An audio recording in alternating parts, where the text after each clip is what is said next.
శ్రీ గురుభ్యో నమః. ఈరోజు మే 29, 2023. ఇప్పుడు కామెంటరీస్ ఆన్ లివింగ్ అనే పుస్తకాన్ని లక్ష్మి గారు మనకి చదువుతూ చూపిస్తారు.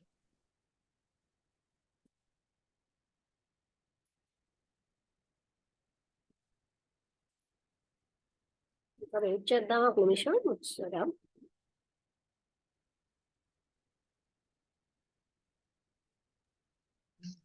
స్టార్ట్ చేస్తాం కదా, మొదలు.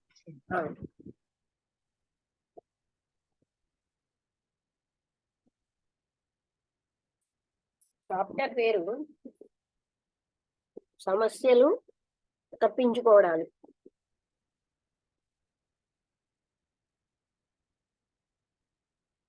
ఒకసారి లెన్స్ ఉండాలి, మర్చిపోయింది.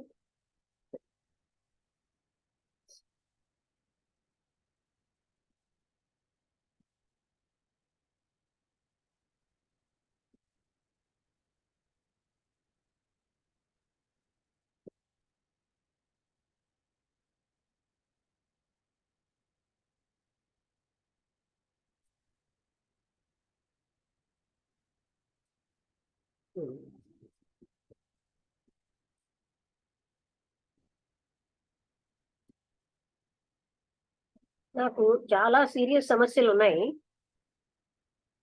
నేనేమో వాటిని చాలా బాధాకరంగాను, అంటే విపరీతమైన బాధ వచ్చే టార్చర్ గాను వాటిని సాల్వ్ చేయడంలో నేను అలా భావిస్తున్నాను. అంటే చాలా బాధాకరంగా ఉన్నాయి, వాటిని పరిష్కరించడంలో నాకు చాలా టార్చరస్, అంటే విపరీతమైన బాధగా ఉంది.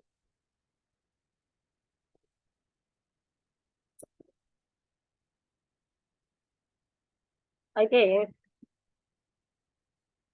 I not know what to do.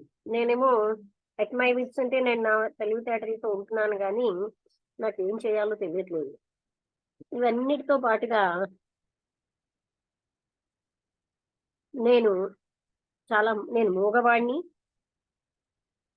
ఈ ఈ బీ స్లీపింగ్, అంటే ఇటువంటి పాశవికమైన విషయాన్ని as an aid to my hearing, అంటే I am deaf and have to use, అంటే ఈ రకమైన విషయాన్ని ఏది అంటే నాకేమో బాధాకరంగా ఫీల్ అవుతున్నాను అన్న దాన్ని నేను నా యొక్క వినడానికి ఒక సహాయకారిగా వాడుకోవాలి. నాకు ఎంతో మంది పిల్లలు ఉన్నారు, భర్త కూడా ఉన్నాడు. ఆయన నన్ను వదిలేశాడు. నాకు ఇప్పుడు నా పిల్లల విషయంలోనే ఎక్కువగా పట్టింది. వాళ్ళకి అన్ని రకాల బాధల నుంచి వాళ్ళని తప్పించాలని, నేను పడిన బాధలన్నిటి నుంచి వాళ్ళు పడకుండా తప్పించాలని నేను చూస్తున్నాను.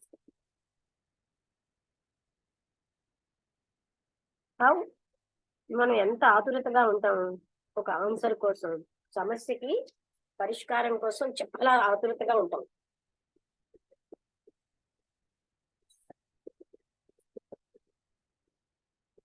We are so eager to find an answer that we cannot study the problem. మనం ఆన్సర్, అంటే సమస్య యొక్క ఆన్సర్ కోసం ఎంత ఆతురతతో ఉంటామంటే మనమేమోని ఆ సమస్యను ఎప్పుడు కూడా స్టడీ చేయడానికి మనకి సమయం ఉండదు. సమస్యలోంచి బయటపడిపోవడానికే మనం చాలా ఈగర్గా ఉంటాం. ఎంతంటే మనకి సమస్యని ద ప్రాబ్లమ్ మనం కెనాట్ స్టడీ, సమస్యను ఎప్పుడు అధ్యయనం చేయలేం. అంటే దాని యొక్క పరిష్కారం కోసమే మనం పరితపిస్తూ ఉంటాం. ఇది సైలెంట్ అబ్జర్వేషన్. ఆ సమస్యని నేను సైలెంట్ గా అబ్జర్వ్ చేయడంలోంచి ఈ ఆతురత, ఏది ఆతురత, పరిష్కారం వెంటనే కావాలన్నది నన్ను అడ్డేస్తోంది. ఏంటని దేని నుంచి అడ్డుతోంది? సమస్యని నేను సైలెంట్ గా అబ్జర్వ్ చేయడంలోంచి నన్ను అడ్డేస్తుంది. సమస్య ఏమిటంటే మనకి చాలా ముఖ్యమైపోయింది, ఆన్సర్ కంటే కూడా. Problem is the important thing. సమస్య ముఖ్యం ఆన్సర్ కంటే అని చెప్తున్నారు. If you look for an answer, మనకు ఆన్సర్ కోసం చూసామనుకోండి మనకు దొరుకుతుంది, కానీ సమస్య మాత్రం అలాగే ఉంటుంది. ఎందుకంటే ఆన్సరు సమస్యతో సంబంధం లేకుండా ఉంటుంది, ఇర్రెలవెంట్. అంటే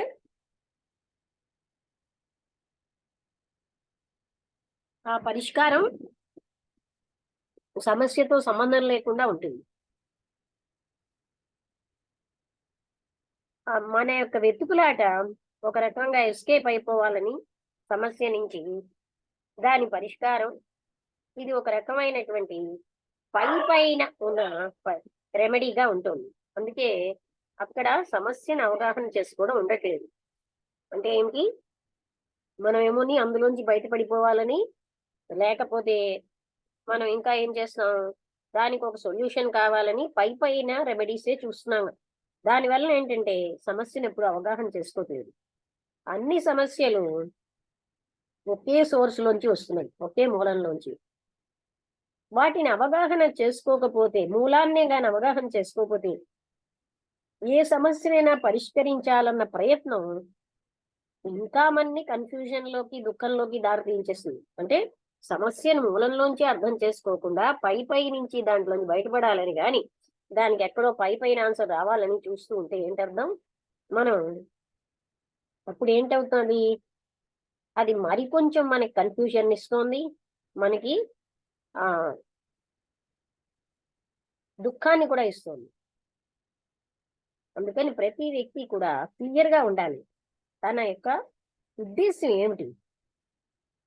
ఈ సమస్యను అవగాహన చేసుకోవడంలో understand the person is serious, intention to understand the problem. అంటే ఈ సమస్యను అవగాహన చేసుకోవడంలో నా ఉద్దేశం ఏంటి, అది సీరియస్ గా ఉండాలి. That one sees the necessity of being free of, అంటే ప్రతి ఒక్కరూను ఆ సమస్యలోంచి నువ్వు ఫ్రీ అవ్వడం అన్నది అవసరం అని చూస్తున్నారు. ఎందుకంటే అంటే ఈ సమస్య నుంచి necessity of being free of all problems, అన్ని సమస్యల నుంచి మనం ఫ్రీ అవ్వాలి, అంటే స్వేచ్ఛ పొందాలి. అప్పుడు మాత్రమే ఈ సమస్యలను తయారు చేసేదాన్ని మనం సమీపించగలం. ఏ స్వేచ్ఛ లేకుండా, సమస్య నుంచి స్వేచ్ఛ లేకపోతే అక్కడ మనకి శాంతి ఉండదు. శాంతి అనేది చాలా అవసరం ఆనందాన్ని, అది దానికదే అంతం కాదు. ఇప్పుడు చెరువులో నీరు నిశ్చలంగా ఉంది, ఎప్పుడైతే గాలి అంతా ఆగిపోయిందో, మైండ్ కూడా సమస్యలన్నీ ఆగిపోయినప్పుడు నిశ్చలం అయిపోతుంది. కానీ మనస్సు మనం నిశ్చలం చెయ్యలేము ప్రయత్నంతో. అలా మనం చేసామనుకోండి బలవంతంగా, అది మృతప్రాయమైంది. అది స్టాగ్నెంట్, అంటే నిశ్చలంగా ఉన్నటువంటి చెరువు. ఎప్పుడైతే అది క్లియర్ గా ఉందో, ఆ సమస్యలను తయారు చేసేవాడిని మనం అబ్జర్వ్ చేయగలం. అంటే ఎక్కడి నుంచి సమస్యలు ఎక్కడ తయారవుతున్నాయో, ఈ అబ్జర్వేషన్ అన్నది చాలా సైలెంట్ గాను, ఏ రకమైనటువంటి ముందే ఏర్పరచుకున్న ఉద్దేశాలతోని, ప్లాన్ తోని కాకుండా, అకార్డింగ్ టు ఎనీ అంటే అలాంటి వాటితో కాకుండా, based on pleasure and pain. అంటే మనం ముందే ఏర్పరచుకున్న అభిప్రాయాలన్నీ కూడా మనకు వచ్చిన సుఖ దుఃఖాల మీద ఆధారపడి ఉంటాయి. అందుకని వాటి మీద ఆధారపడకుండా మనసు ఎప్పుడు కూడా సైలెంట్ గా, అబ్జర్వేషన్ మస్ట్ బి సైలెంట్. అలా ఉన్నప్పుడు అబ్జర్వేషన్ చాలా క్లియర్ గా ఉంటుంది. కానీ మీరు ఏం అడుగుతున్నారంటే అసాధ్యమైనది అడుగుతున్నారు. మన యొక్క విద్యా విధానం మనకు శిక్షణ ఎలా ఇస్తుందంటే, మనస్సుని వేరుగా చూడడం, కంపేర్ చేయడం, అలాగే జడ్జి చేయడం, ఏదో ఒకటి ఎన్నుకోవడం.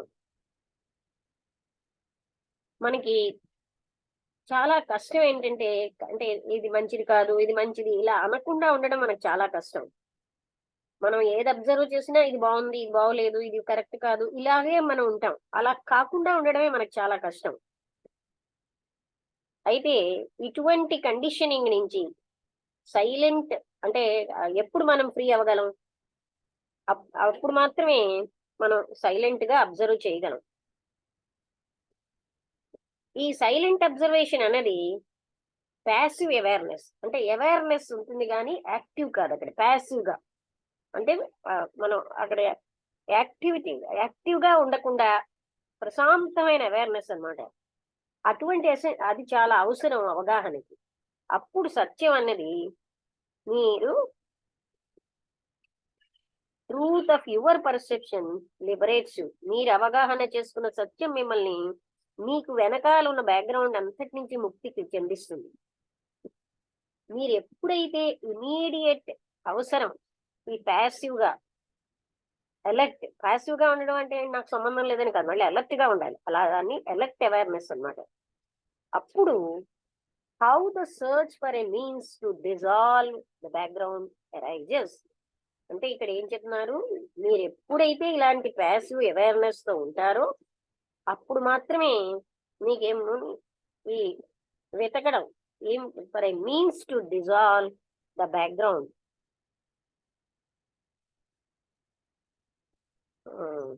ఏరీస్ అంటే అప్పుడు డిఫర్స్ అనమాట. అంటే ఈ బ్యాక్గ్రౌండ్ లో ఉన్నదంతా కూడాను search to dissolve the background. అంటే ఈ వాక్యం మళ్ళీ మీకు చెప్తాను. It is only when you do not see the immediate necessity of passive and alert awareness. మీరు ఎప్పుడైతే when you do not see ఈ ప్యాసివ్ అండ్ అలర్ట్ అవేర్నెస్ ని మీరు ఎప్పుడైతే చూడట్లేదో అప్పుడు how the search for a means అంటే to dissolve the background arises అందాము.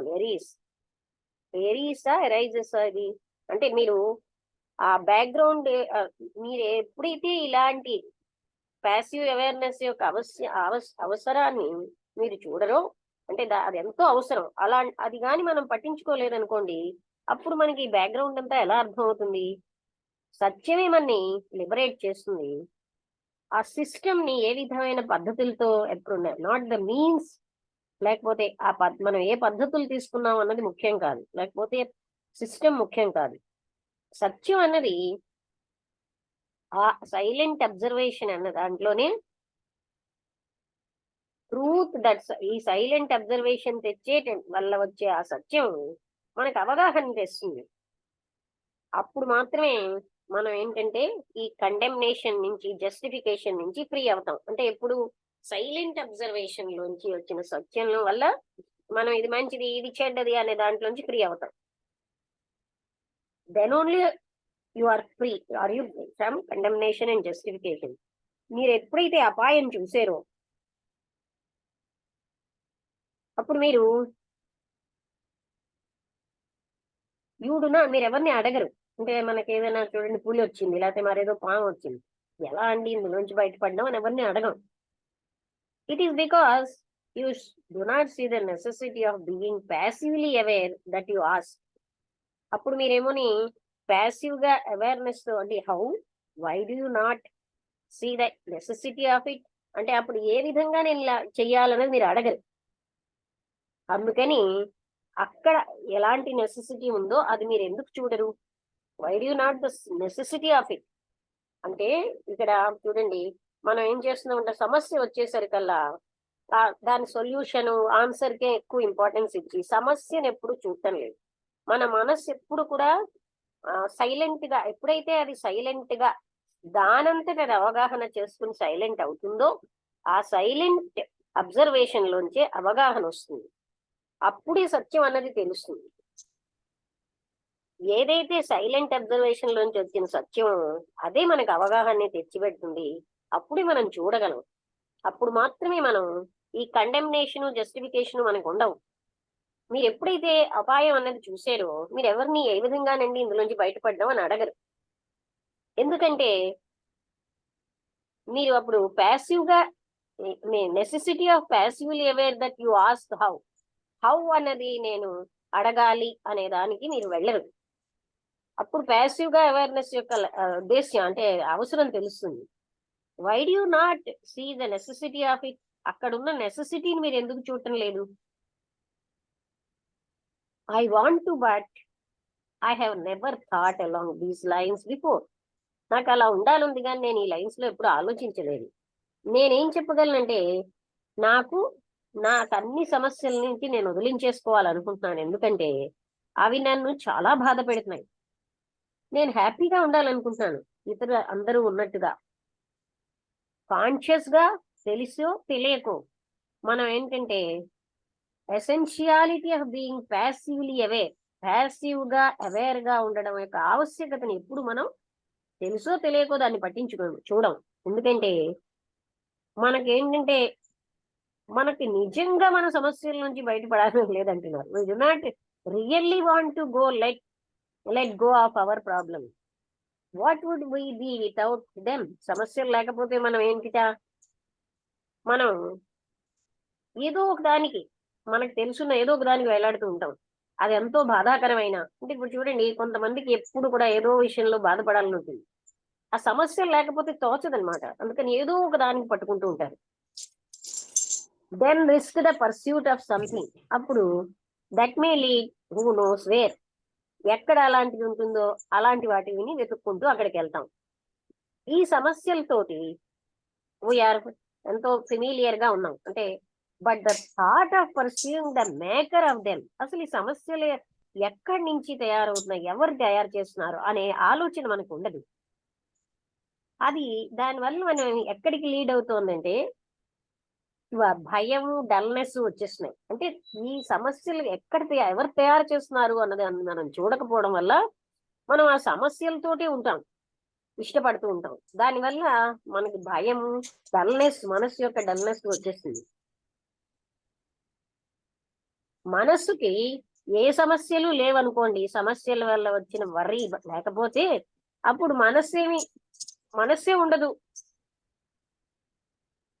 అది సమస్యల మీదనే అంటే ఉంటుంది. మనస్సు అక్కడ ఉండాలంటే సమస్యల మీదనే అది ఆధారపడి ఉంటుంది.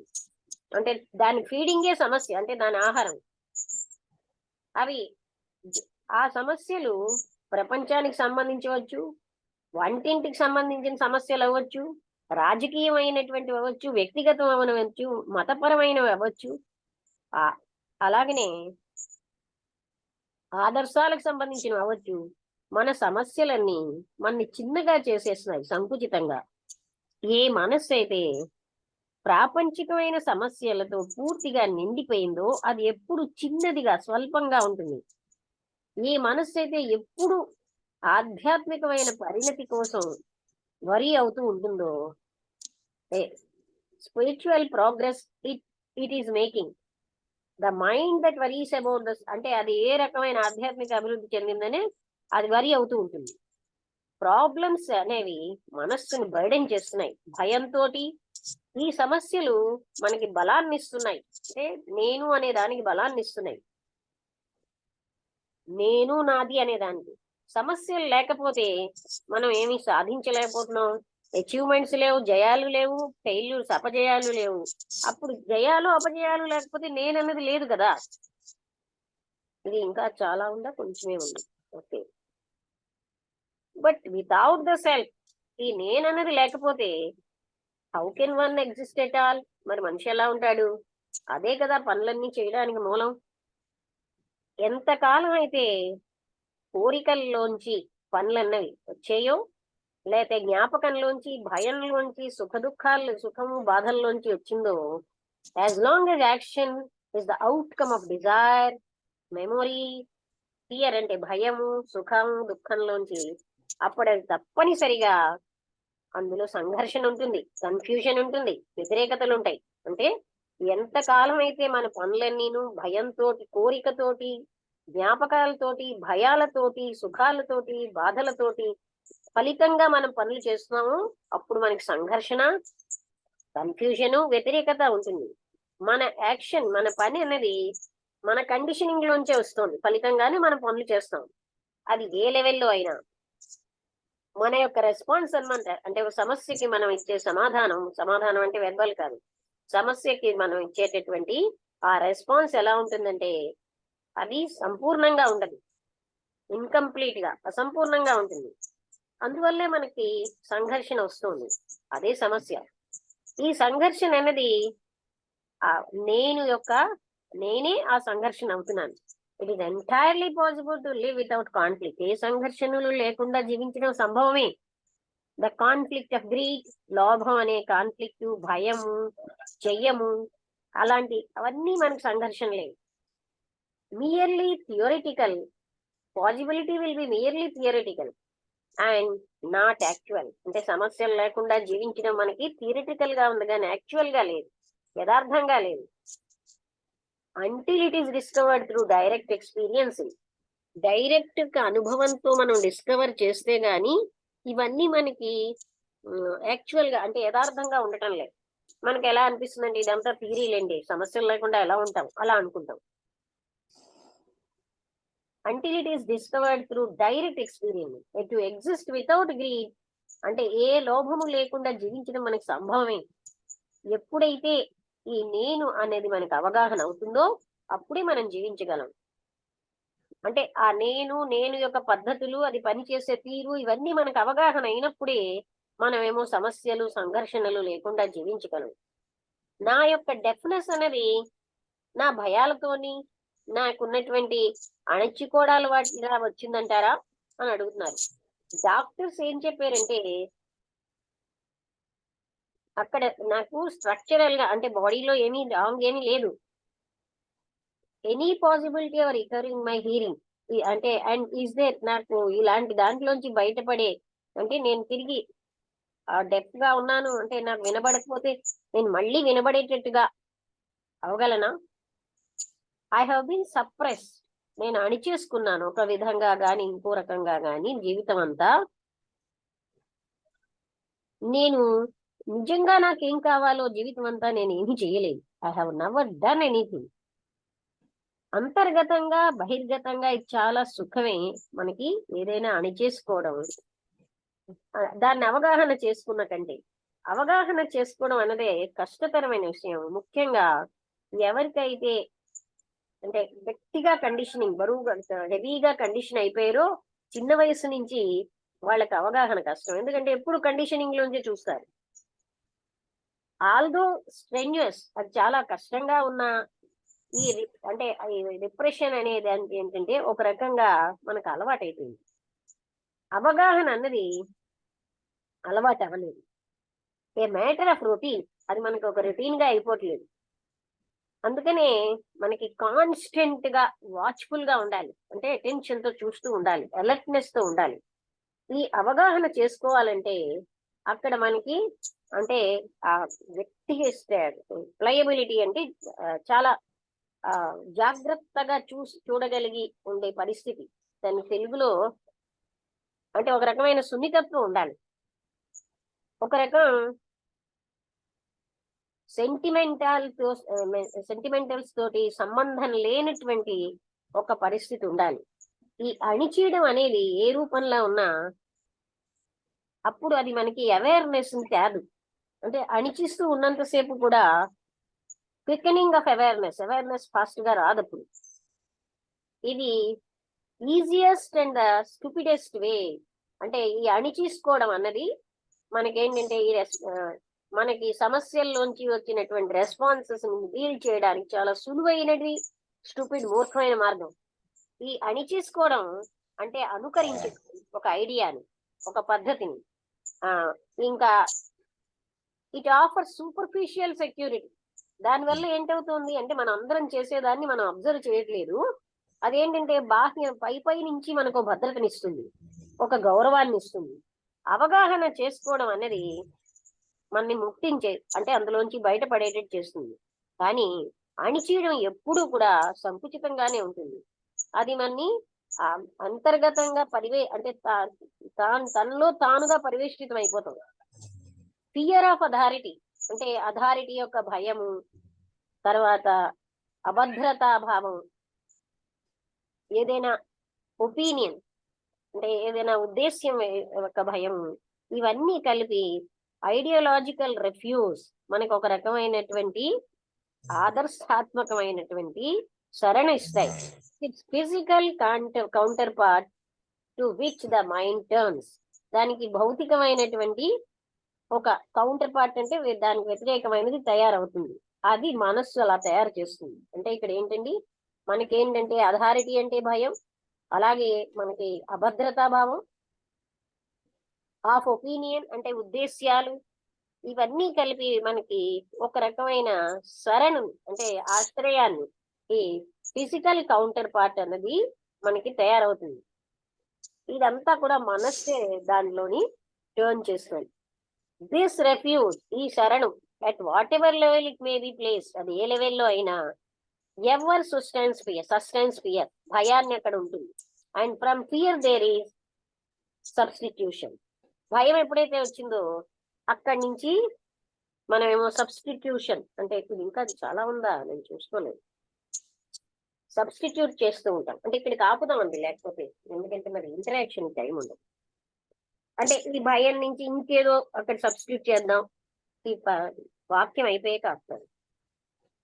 సబ్లిమేషన్ లేకపోతే ఒక క్రమశిక్షణ, ఇవన్నీ కూడా అణిచుకోవడంలోని పద్ధతులే.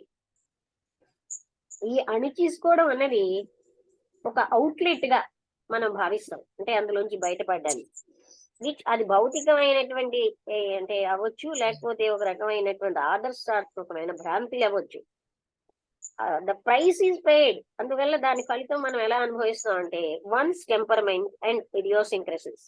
అందుకే దాన్ని బట్టే మన యొక్క మూర్ఖత్వాలు, ఆ టెంపర్మెంట్, ఇవన్నీ కూడా the price is paid according to, అంటే మనకున్నటువంటి మూర్ఖత్వాలు, టెంపర్మెంట్ ప్రకారమే మన యొక్క ఫలితం కూడా మనకు వస్తుంది. అంటే ఈ ఏ విధంగా మన యొక్క మైండ్ అది ఉందో, మన స్వభావాలు ఎలా ఉన్నాయో, వాసనలు ఎలా ఉన్నాయో, దాన్ని బట్టి మనకి ఫలితాలు కూడా వస్తూ ఉంటాయి. అంటే ఇక్కడికి ఆపుదాం, ఎందుకంటే రేపు కంప్లీట్ చేద్దాం. ఇప్పుడు ఇందులో ముఖ్యంగా చెప్తున్నది ఏంటంటే మనం ఎప్పుడు కూడా సమస్యని అణిచేస్తున్నాం. ఆవిడ ఏం చెప్పారు, నాకు సమస్య నుంచి బయటపడాలి ఉంది. మనం కూడా సమస్య నుంచి బయటపడాలి, ఎంత వేగంగా బయటపడతామని ఆలోచిస్తున్నాం, కానీ మనం ఎప్పుడు కూడా సమస్యని అవగాహన చేసుకోం, అసలు అబ్జర్వ్ చెయ్యం. ఈ ఎలా ఇది తయారైంది సమస్య అన్నది మనం ఎప్పుడు చూడం.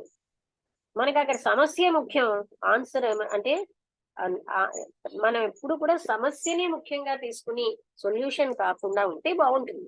కానీ మనం ఎప్పుడు కూడా ఏం చేస్తాం, అందులోంచి ఎలా బయటపడిపోవడం ఈ సమస్యలోంచి, అందుకనే మనం పైనటువంటి రెమెడీస్ చూస్తున్నాం. అందుకే మనకి అవగాహన అవ్వట్లేదు, అసలు సమస్య ఏమిటి, ఏ విధంగా వస్తుంది, అది ఎప్పుడు మనం అవగాహన చేసుకోవాలి.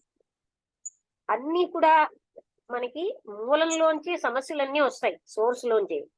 దాన్ని మనం అవగాహన చేసుకోనంతసేపు సమస్యలోంచి పరిష్కారాలు మనం ఇంకా మనకి ప్రయత్నిస్తున్న కొద్దీ అవి మనకి ఇంకా బాధల్లోని, కన్ఫ్యూజన్ లోకి తీసేస్తున్నాయి. అందుకనే మన యొక్క ఇంటెన్షన్ ఏమిటి అనేది మనం నిరంతరం చూసుకోవాలి. నా ఉద్దేశం ఏమిటి అనేది సీరియస్ గా చూడాలి.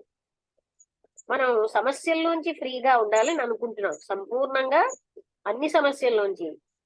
అప్పుడు మాత్రమే మన ఈ సమస్యలు ఎవరు తయారు చేస్తున్నారు అన్న దాన్ని మనం చూడగలం.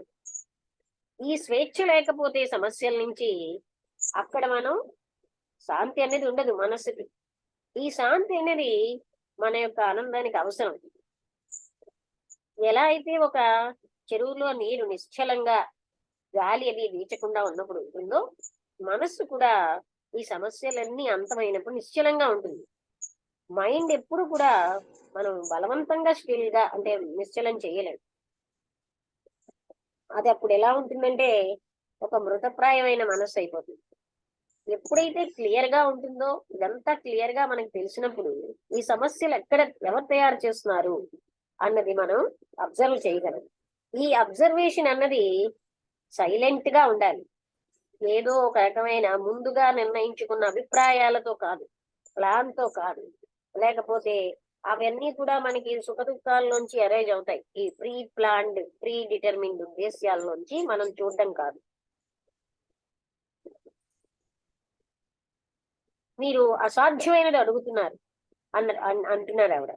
మా ఎడ్యుకేషన్ అంతా మాకు ఎలాంటి శిక్షణ ఇచ్చిందంటే కంపేర్ చేసుకునేటట్టుగా, డిస్టింగ్విష్ అంటే సెపరేట్ చేసేటట్టుగా, జడ్జ్ చేసేటట్టుగా, ఎన్నుకునేటట్టుగా అలా ఇచ్చింది. మేము కండెమ్ చేయకుండా, జస్టిఫై చేయకుండా, ఇట్ ఈస్ వెరీ డిఫికల్ట్. ఏదైనా అబ్జర్వ్ చేసిన దాన్ని బాగుంది బాగోలేదు అనకుండా చూడడం చాలా కష్టం. ఈ రకమైన కండిషనింగ్ నుంచి మేము ఫ్రీ అయ్యి ఎలాగ సైలెంట్ గా అబ్జర్వ్ చేయాలి అని అడిగింది. ఈ సైలెంట్ అబ్జర్వేషన్ అనేది ఒక ప్యాసివ్ అవేర్నెస్ అని చెప్పారు. ఓకే, ఇక్కడ నుంచి మీకు అందరూ వినే ఉంటారు. బుద్ధుడు గారు లేరా ఇప్పుడు?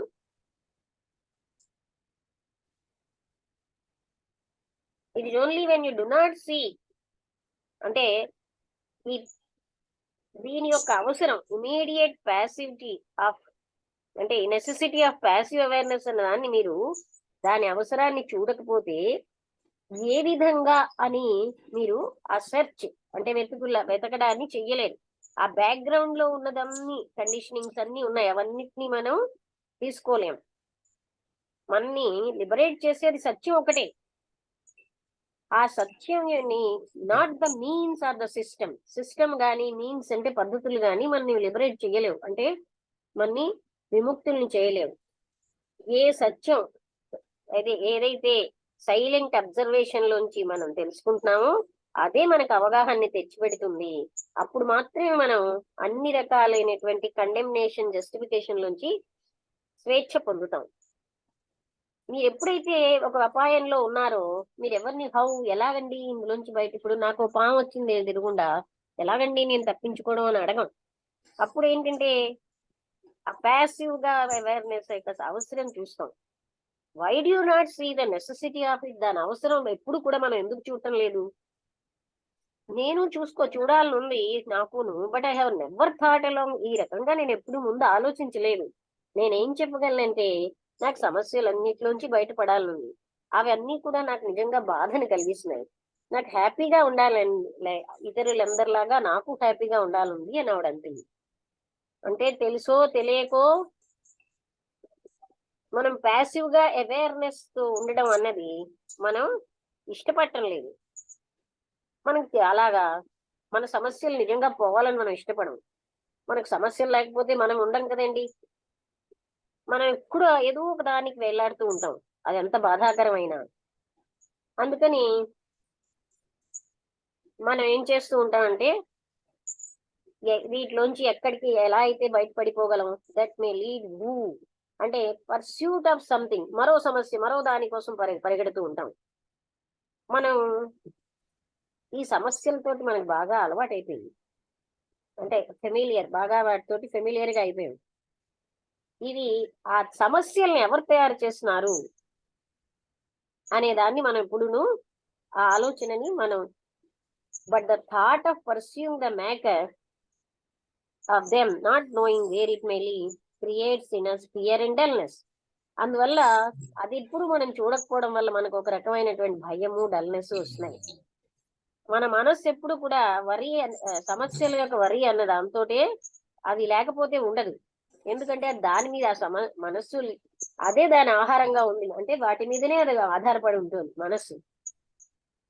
అవి ప్రాపంచిక సమస్యలు అవ్వచ్చు, వంటింటి సమస్యలు అవ్వచ్చు, మతపరం అవ్వచ్చు, రాజకీయం అవ్వచ్చు, వ్యక్తిగతం అవ్వచ్చు, ఆదర్శాలు అవ్వచ్చు. ఈ సమస్యలన్నీ కూడా మన అల్పంగాను సంకుచితంగాను చేసినాయి. ఈ ప్రాపంచిక సమస్యలతో నిండిపోయిన మనస్సు ఎప్పుడు కూడా స్వల్పంగాను, అది ఎప్పుడు వరీస్ తోటి, మళ్ళీ అక్కడేమో స్పిరిచువల్ ప్రోగ్రెస్ కోసం వరీ అవుతూ ఉంటుంది అనమాట.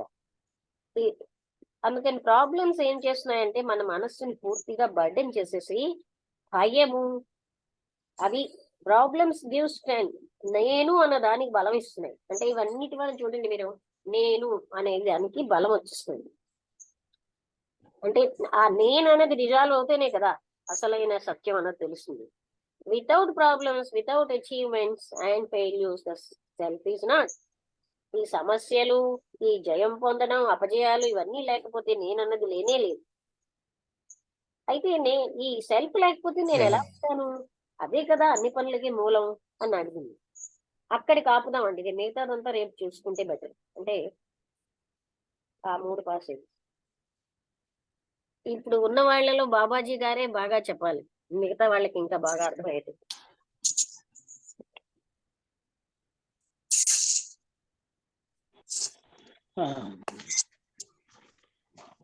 లేదు, బాగానే చెప్పారు మీరు, వివరంగా అన్ని ట్రాన్స్లేషన్ అది చేసి చెప్పారు, బాగానే ఉంది. అయితే మొట్టమొదటి మనం గ్రహించవలసింది ఏంటంటే కృష్ణమూర్తి గారు ఏం చెప్పినా కూడా అవన్నీ మానసిక విషయాలే చెప్తారు, భౌతిక విషయాలు కాదు. అంచేత మానసిక విషయాలు ఎలా సాల్వ్ అవుతాయి, ఎలా పరిష్కారం ఎలా ఉంటుంది అనేది. ఈ సమస్యలు పలాయనాలు అన్నప్పుడు ఏ సమస్య వచ్చినప్పుడు కూడా, మన మానసిక సమస్య వచ్చినప్పుడు దాన్ని పరిష్కరించలేక మనం పలాయనం చెత్తకిస్తాం. దాన్ని వదులుకోవడానికి ఏదో రకమైన ఇంకో విధమైన మార్గాన్ని వెతుక్కుంటుంటాం. బాధ కలిగినప్పుడు, మనసు బాధ లేదనుకోండి, మనసు బాగా లేదు అని అన్నప్పుడు ఏం చేద్దాం, టీవీ చూద్దామా, సినిమాకి వెళ్ళిపోదామా అని అనిపిస్తుంది. సినిమాకి వెళ్ళిపోయిన తర్వాత వచ్చిన తర్వాత కూడా ఆ సమస్య మనం పట్టుకొనే ఉంటుంది. పరిష్కరించాలి లేనంతకాలం అది ప్రాబ్లం అలాగే ఉంటుంది. అంచేత సమస్య వచ్చినప్పుడు ఎలాగ దాన్ని సాల్వ్ చేయడం అనేది మనం తెలుసుకోవాలి. అదే భౌతిక సమస్య అనుకోండి, కాలికి ముళ్ళు గుచ్చుకున్నాం అనుకోండి, కారణం ఏంటి? ఆ ముళ్ళు తీసేస్తే సమస్య పోతుంది. కానీ మనసుకు సంబంధించిన సమస్యలు కారణం వెతకడం వల్ల పరిష్కారం కావు, ఆన్సర్ పరిష్కారం కాదు. ఎప్పుడు పరిష్కారం అవుతుంది? పరిష్కారం అనేది సమస్యలోనే ఉంటుంది. సమస్యను మనం అధ్యయనం చేయాలి. సమస్య ఎందుకు వచ్చింది ఏమిటి, సమస్య పరిష్కర్త ఎవరు, సమస్య సృష్టికర్త ఎవరు, మేకర్ ఆఫ్ ది ప్రాబ్లం ఎవరు అనేది మనం తెలుసుకోవాలి. ఎవరు? సెల్ఫ్. ఆ సెల్ఫ్కి ఎప్పుడు కూడా ప్రాబ్లమ్స్ కావాలి, దాని ఫీడింగ్, దానికి ఆహారం ఏంటంటే ప్రాబ్లమ్సే. ప్రాబ్లమ్స్ ఉన్నంతకాలం అది హాయిగా నడుస్తుంది. మళ్ళీ ఇంకా కావాలని అనిపిస్తుంది. ప్రాబ్లమ్స్ లేకపోతే మాత్రం తలడెళ్ళిపోతుంది. అంచేత అది మనం అర్థం చేసుకుంటే ఏమిటి ఇది కారణం ఏంటంటే సెల్ఫ్. మన మనసులో ఉన్న ఆ నేను అనేది ఈ సమస్యలన్నిటి కూడా కారణం అవుతుంది. అంటే మన సెల్ఫ్ని బాగా అర్థం చేసుకోవాలి. మనసులో మనకి ఈమెకు ప్రశ్నించిన వ్యక్తి, ఆవిడకి కావాల్సింది ఏంటంటే నాకు హ్యాపీనెస్ కావాలి, మనశ్శాంతి కావాలి అని అడుగుతుంది. అప్పుడు మనశ్శాంతి కానీ సంతోషం కానీ ఎప్పుడు వస్తుంది? సెసేషన్ ఆఫ్ ప్రాబ్లమ్స్, సమస్యలు లేనప్పుడే వస్తుంది అని మనం గ్రహించాలి. ఒక సరస్సు అల్లకల్లోలంగా ఉన్నంతకాలం అది గాలితో అల్లకల్లోలంగా ఉన్నంతకాలం అల్లకల్లోలంగా, అది ఎప్పుడైతే గాలి తగ్గిపోయిందో ప్రశాంతత ఉంటుంది, ప్రశాంతంగా ఉంటుంది. అది అలాగే మన మనసు కూడా సమస్యలు లేనప్పుడు ప్రశాంతత లభిస్తుంది అని మనం తెలుసుకోవాలి అని అంటున్నారు. అయితే నాకు అదంతా కాదండి, నేను కండిషన్లో ఉన్నాను. కండిషనింగ్ అంటే నిబద్ధతలో ఉన్నాను. నిబద్ధతలో ఉన్నంతకాలము నాకు ఎలాగా సైలెన్స్ ఉంటుంది అని అడుగుతుంది అన్నమాట. నిబద్ధత అనేది చాలా ముఖ్యమైనది. మనం నిబద్ధత భౌతిక విషయాలు